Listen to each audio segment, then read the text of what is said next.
국민의힘 당권 레이스 초반은 대세론이 나오는 한동훈 후보를 향한 다른 주자들의 집중 견제가 두드러진 모습입니다. 민주당에서는 이번 주 당대표 후보 등록을 앞두고 이재명 전 대표가 연임 도전 입장을 밝힐 것으로 보입니다. 국회 취재기자 연결합니다. 손효정 기자.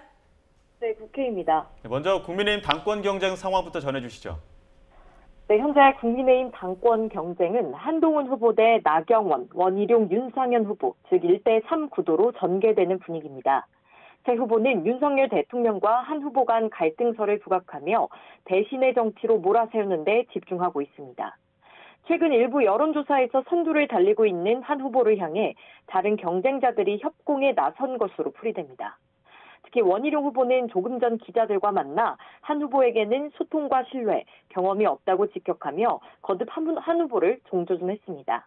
이어 자신은 수직적 충성이 아니라 이른바 레드 팀장을 맡아 쓴소리와 대안을 대통령에게 직접 전달하겠다고 말했습니다.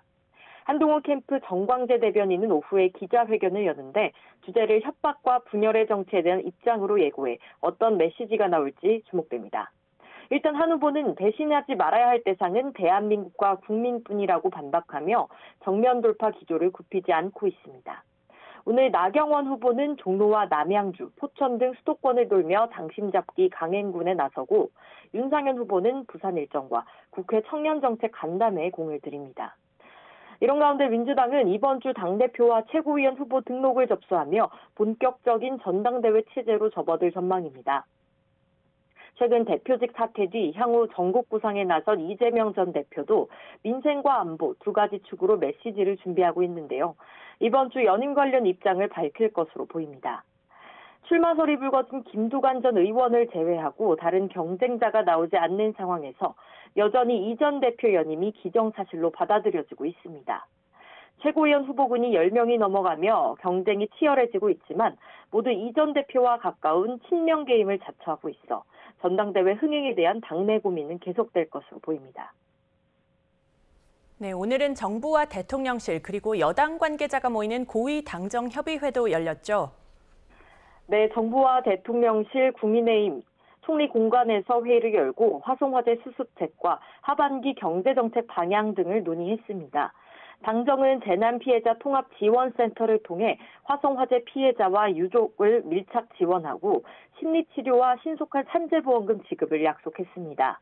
또 소상공인 종합대책으로 대출 상환기간을 연장하고 배달 수수료 경감 방안을 마련하기로 했습니다.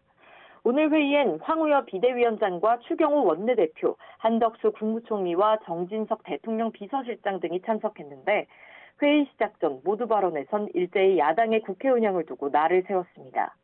한덕수 총리는 지난 원구성 협상을 두고 여야 합의에 기반하지 않은 일방적 운영으로 국민을 실망케 하고 상처 주는 모습이 있었다고 지적했고 정진석 실장도 여전히 국회법과 관례를 무시하며 편법 운영하는 사례가 끊이지 않고 있다고 비판했습니다.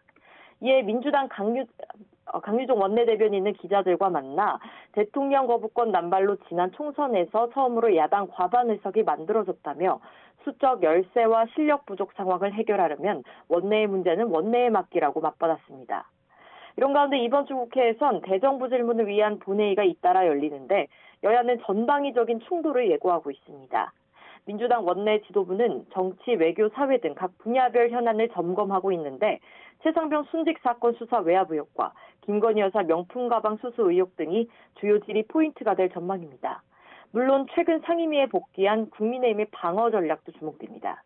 이 밖에 야당은 최상병 특검법과 공영방송 지배구조를 바꾸는 방송 3법, 그리고 김홍일 방송통신위원장 탄핵 소추안을 이번 주 본회의에서 통과시키겠다는 계획입니다.